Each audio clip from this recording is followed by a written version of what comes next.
poker is a microcosm of life. So when you play poker, if you start thinking about it, you can learn tremendous business skills, everything from resiliency, assessing the competition, adaptability, thinking strategically, emotional intelligence. There's all sorts of wonderful things.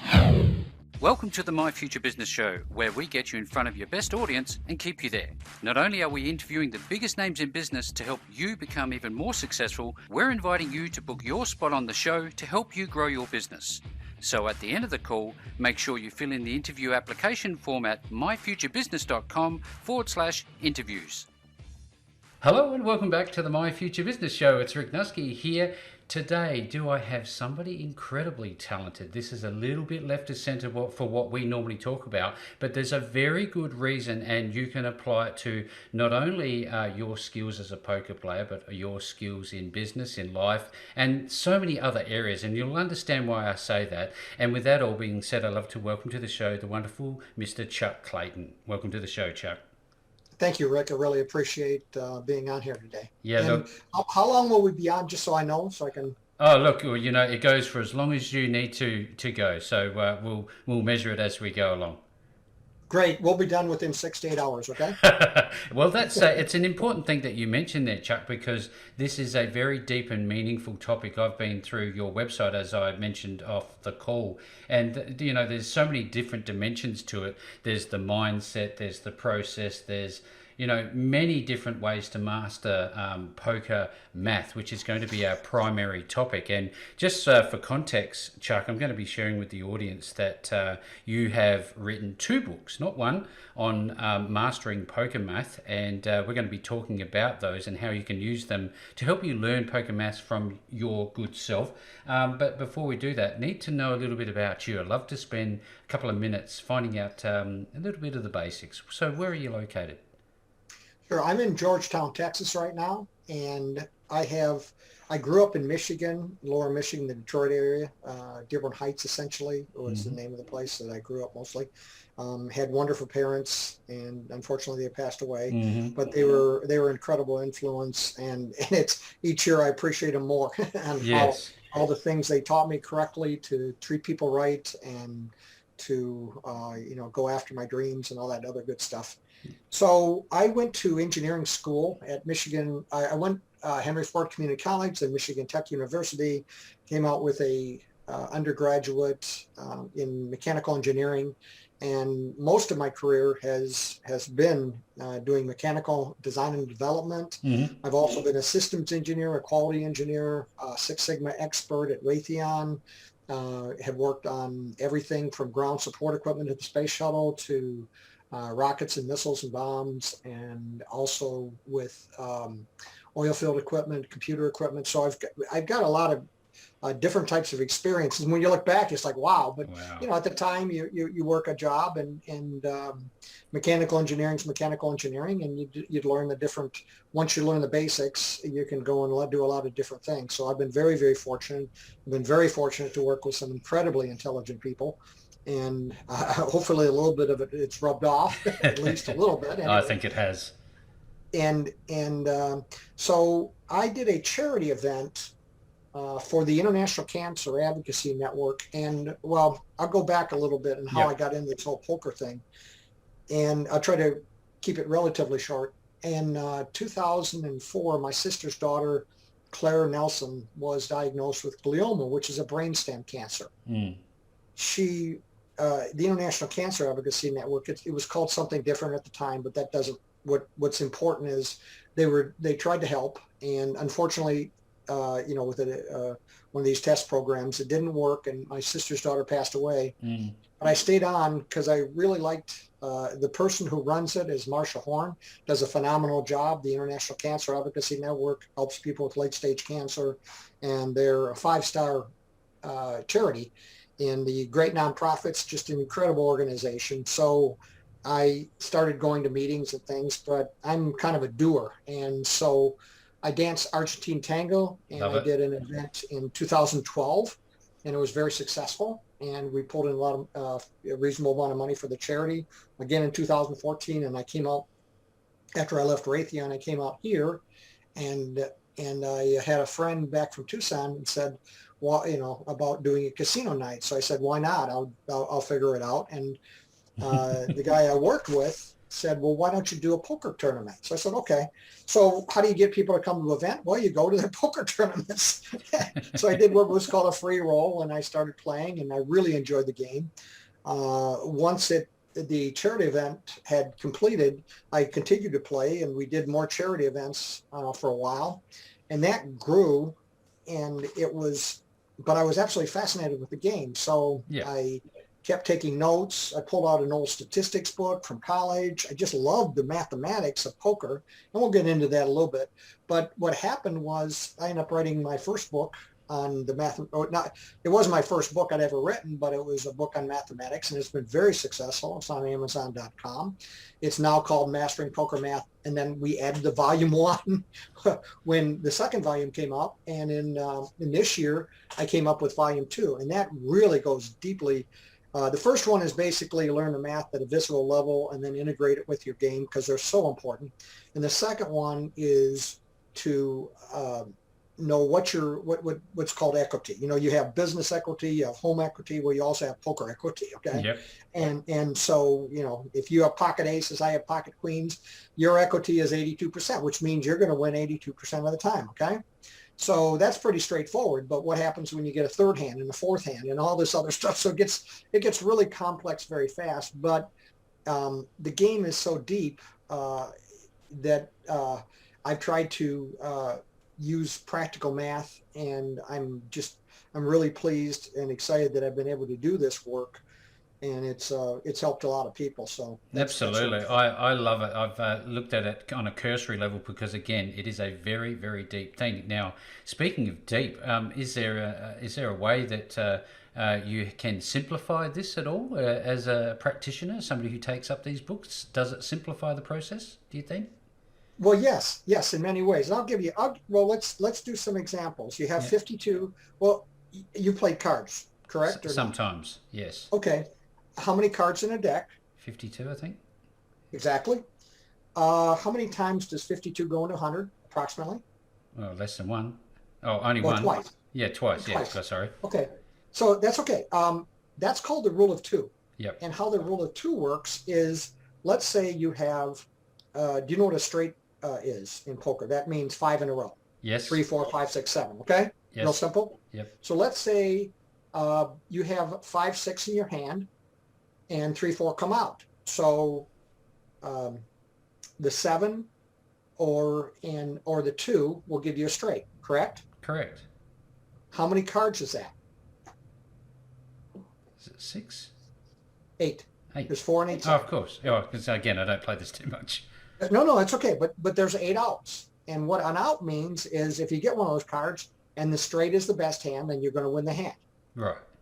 Okay. I mean, there's always So many permutations. Yeah. If somebody else and some other hands are out there and everything else. But for simplicity's sake, if you get a straight, let's say you're going to win the hand. So you have 8 outs. Well, by the rule of 2, that means you have a 16% probability of winning because 52 goes into 100 twice. It's that straightforward. Okay. That's not exact, but it's close. That's close. So what 16% means? Well, if somebody makes a bet of, let's say the pot is $90 and they put in 10, that makes it 100. Okay.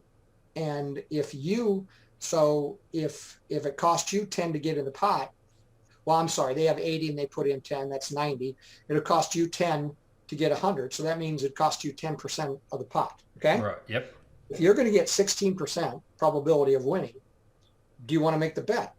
The answer would be yes, right? Because over the long term, maybe not now, maybe not 3 times in a row, but eventually you'll do well. Okay. Got it. So that's how you utilize that. And then it always gets very complex at that point because implied odds.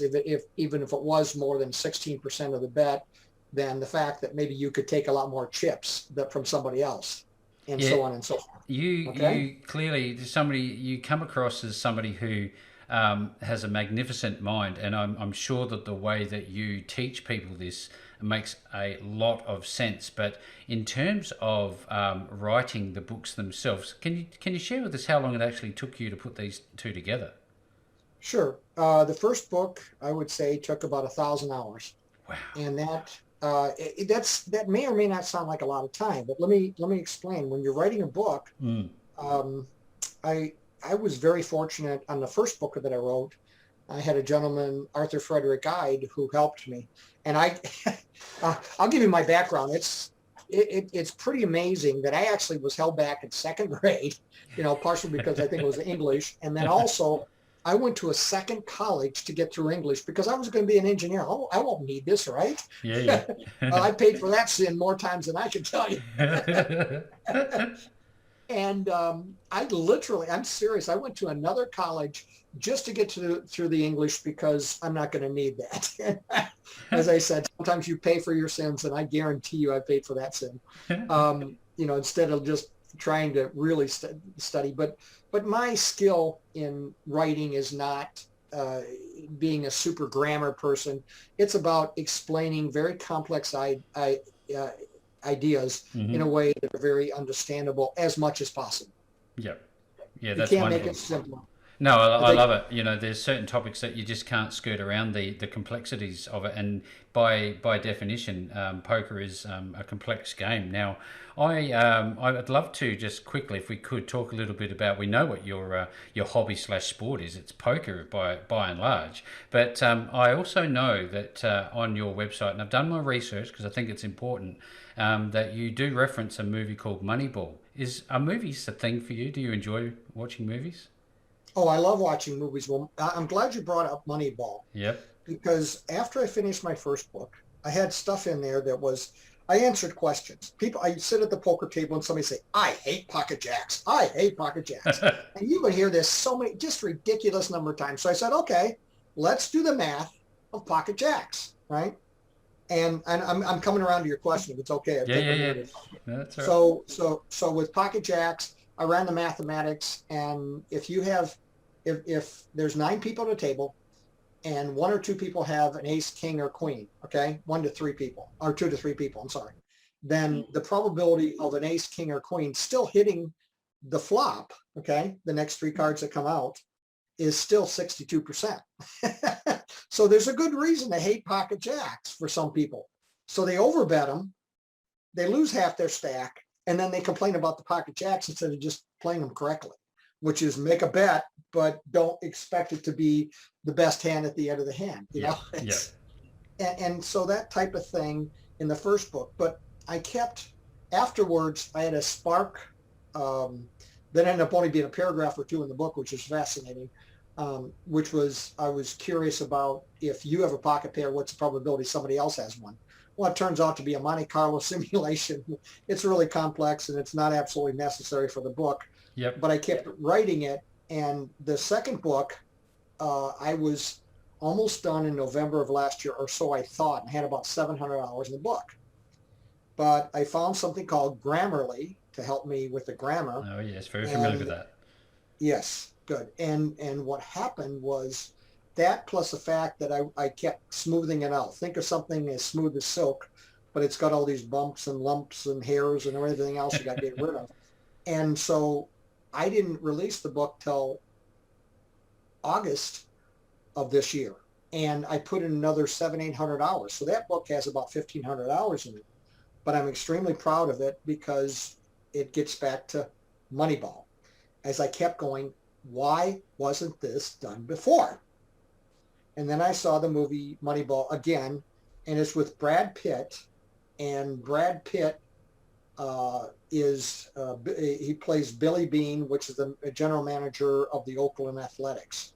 Well, he meets a guy named, he got spanked.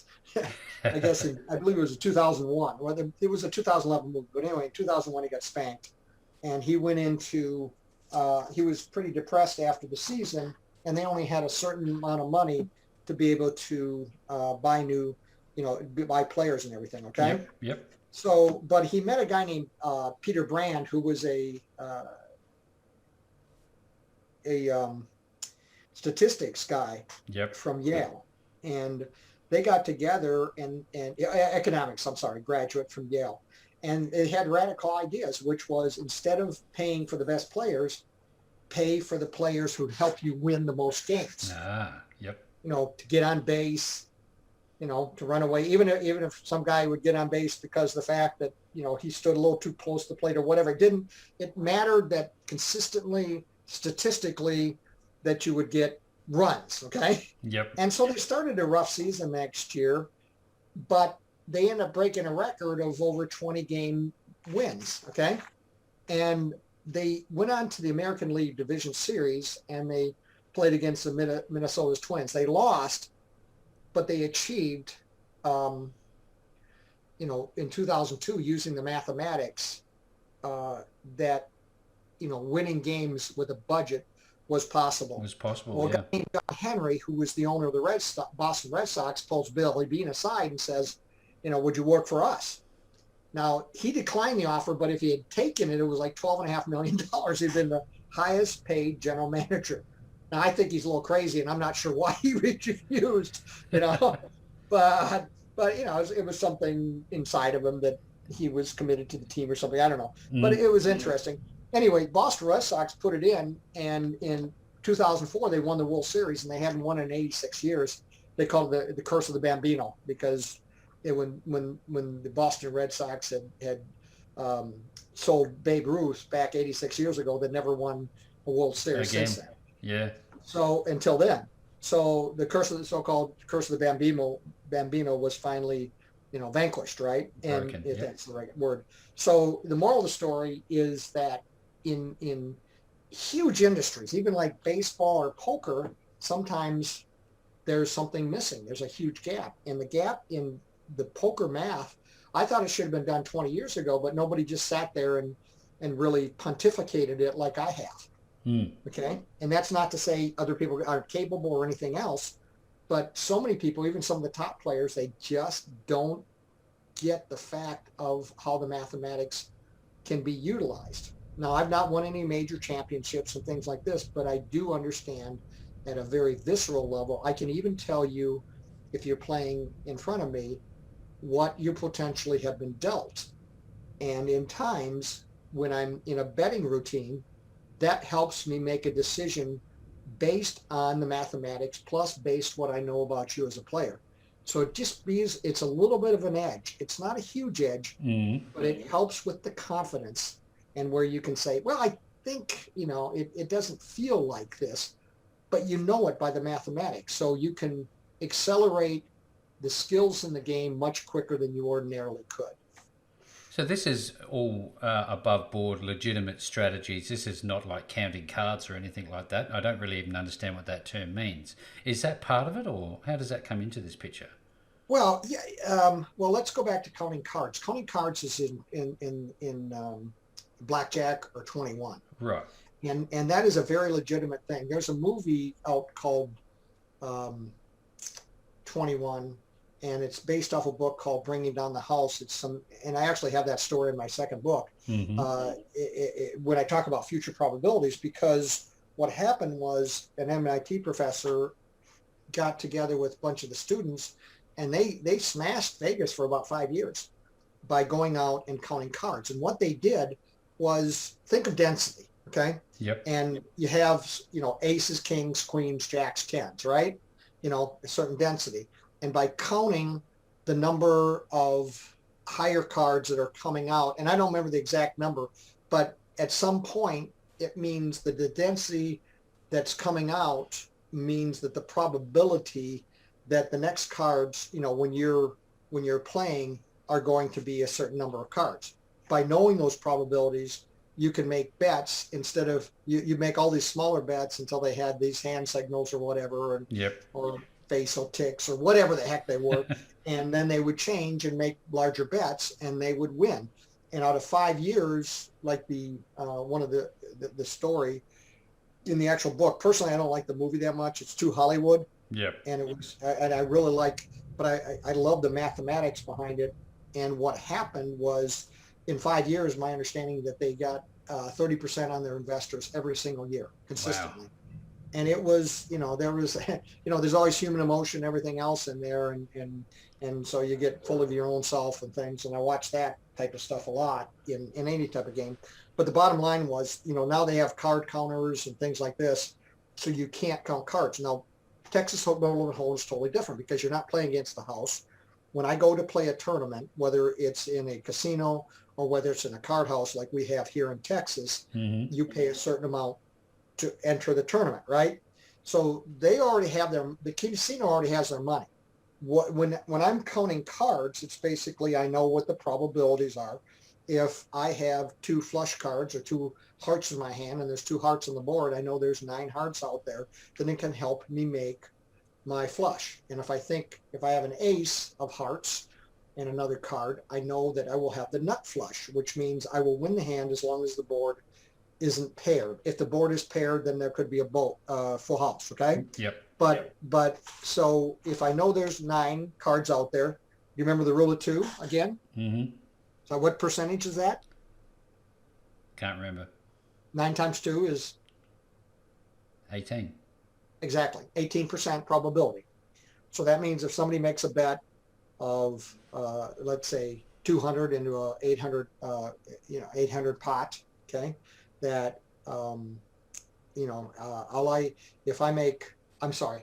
if they make a 2 into 600 and then it costs me 200, which is 20%, so I'm basically getting almost even money, okay? And again, if you there's a whole bunch of equities, and you have fold equity, and you also have and you have the thing here is like implied odds, okay? If somebody even if you don't have the odds to make the bet, if you get the card you want, you might be able to take part of or all the other person's stack. So you think about that.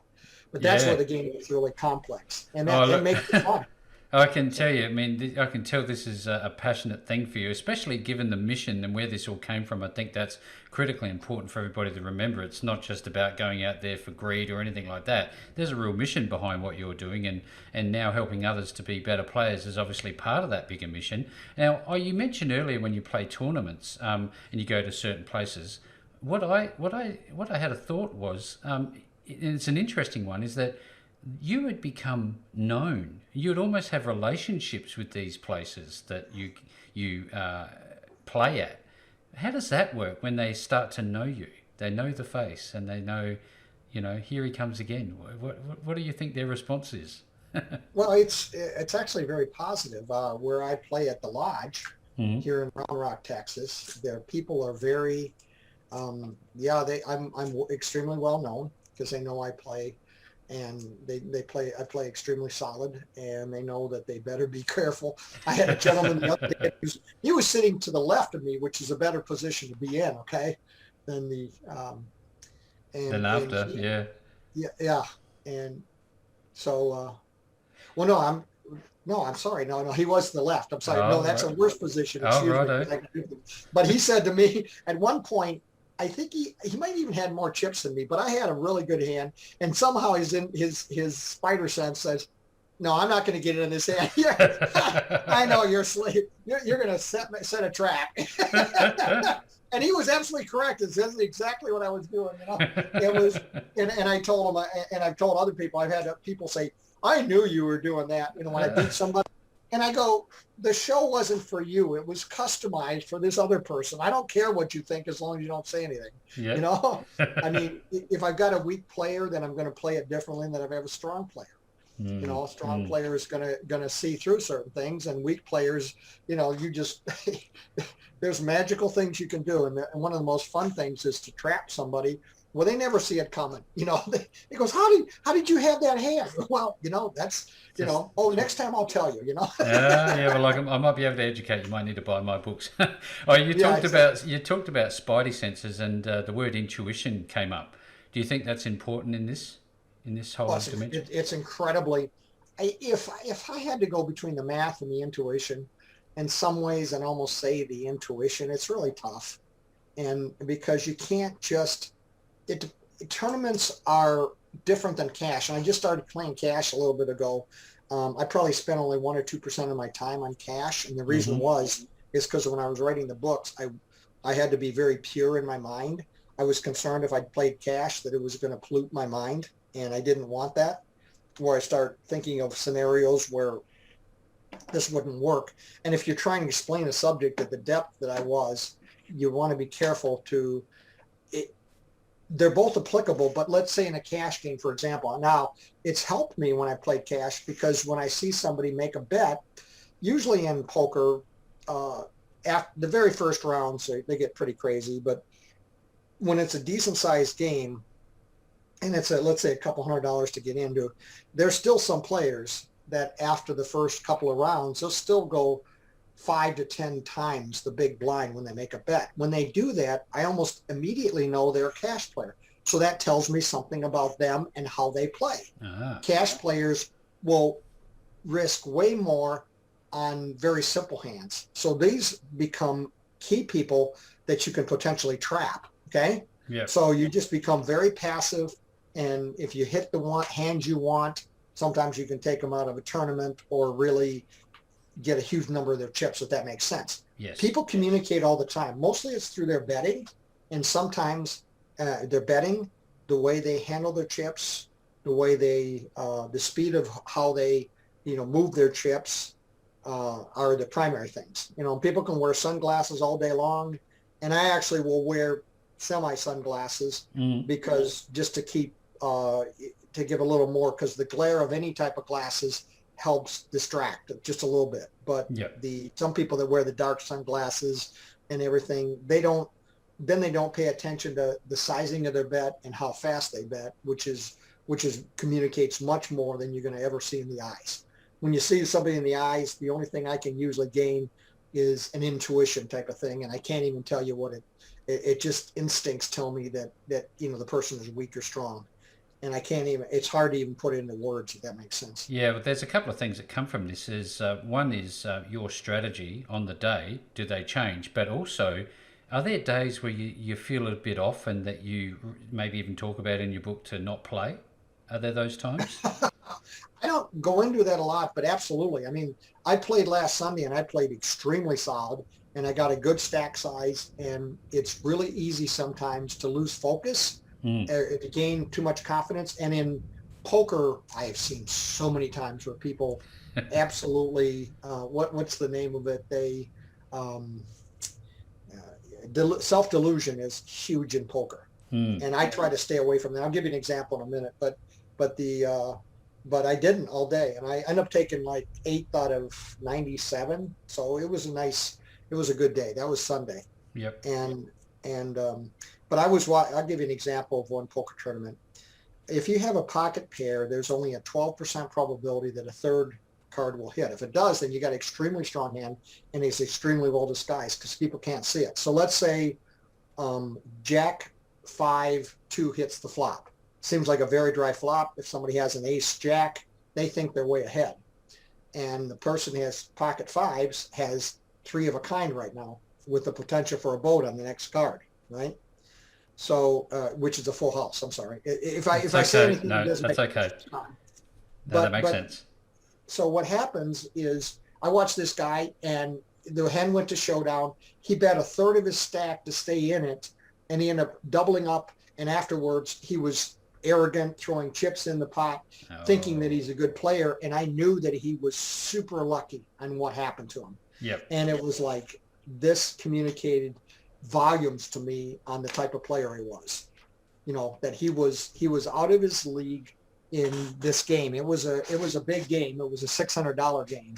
And in my humble opinion, he should have been back in the $100, $200 games when he was playing like this. And it was a big tournament, but so many of them think it's luck. And yeah, in that time he got lucky, but we were right near the bubble, were they bagging that night? And so you paid $600 in the tournament, and if you bagged, you got $800 bonus, right? Yep. So he was right near there and risking that much, wow. For that little. That's just not understanding the mathematics. Now, Chuck, you've talked in various terminologies, and I think it's important that we shift our focus coming to the sharper, pointy end of the call of what's actually going to be found by those who are interested in getting their hands on these wonderful books. What are some of the things inside that we can expect to see?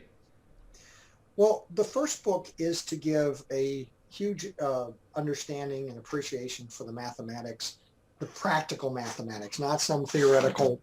I do actually, my second book, I call it theory, but it's actually practical.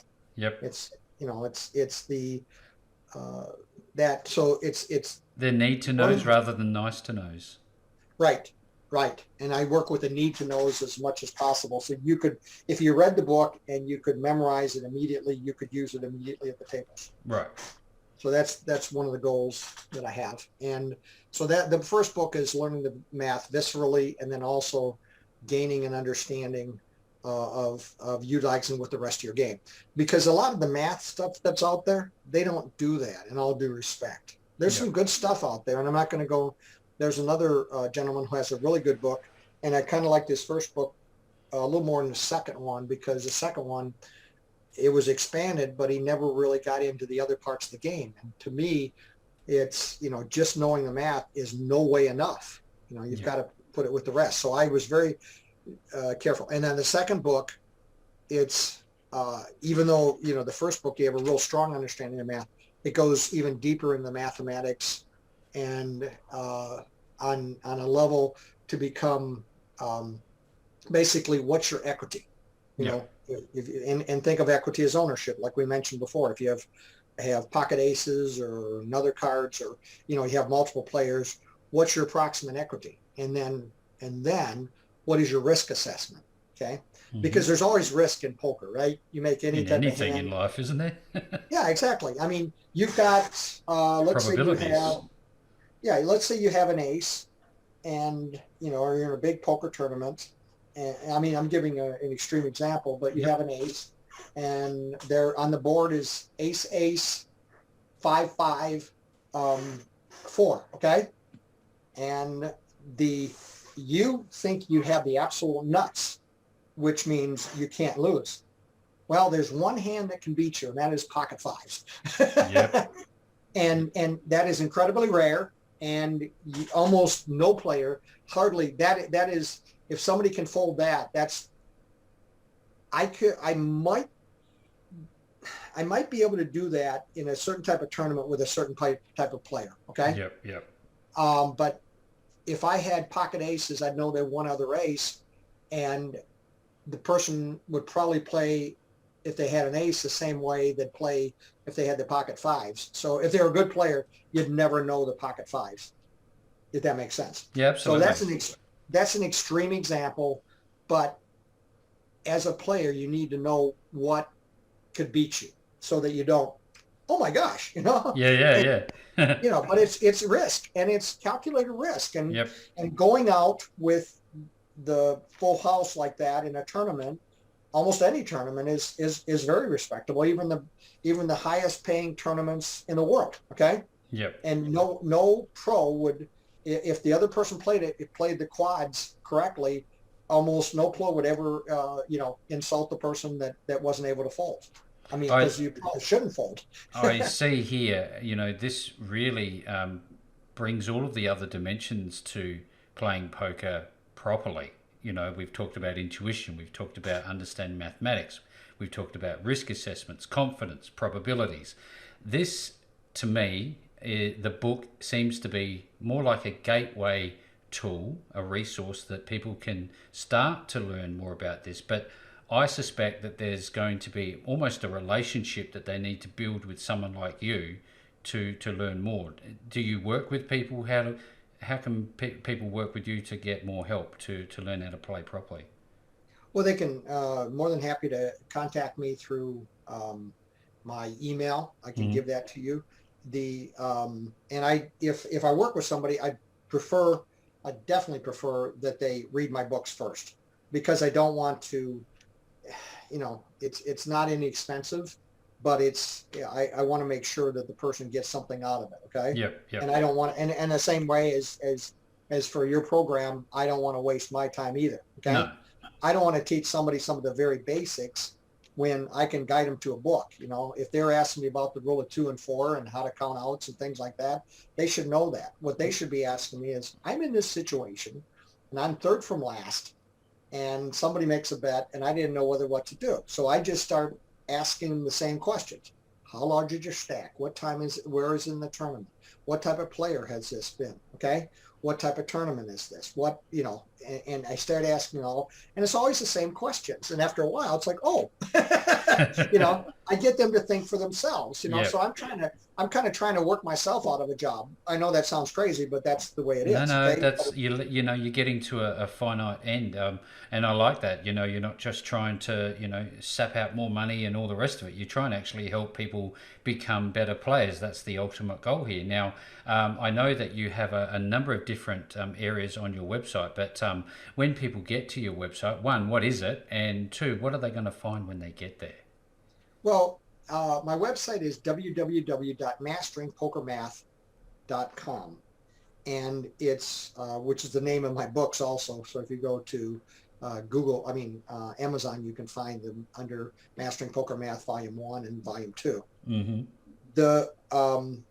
And on there I have the books. And then if you're more of an audio visual kinesthetic type person, then I have a course on there, and it's an excellent course. It's a little over 5 hours, and that'll take you through, and then you go all these tests and everything else, and that can really help somebody if they, because some people just don't like books that much. But that is audio visual, and then you take tests, and then you can, you have access to it for at least 6 months, so that's great. The other thing before I forget, Rick, that I want to mention, yes, is that poker, and I've given a couple presentations on this, and I keep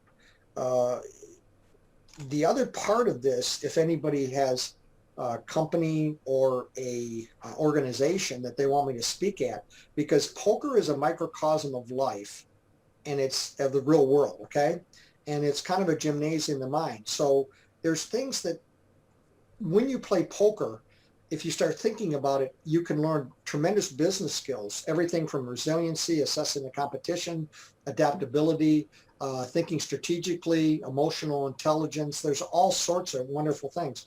And poker has also been utilized before in military skills. Some of the people who are some of the top chess players have come over to poker, more so than people going from poker to chess. And the reason for that is there's a lot more, for all the brain power it takes to do chess, there's a lot more money in poker, right? So it's kind of a one-way street, and that kind of makes sense. I mean, this, chess is an incredible game as well.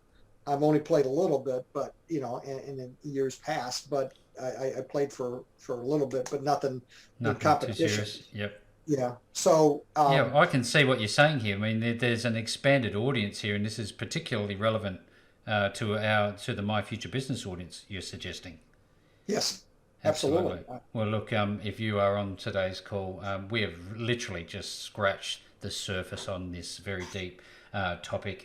If you want to learn more, the first step forward to work with Chuck is to visit his website at masteringpokermath.com.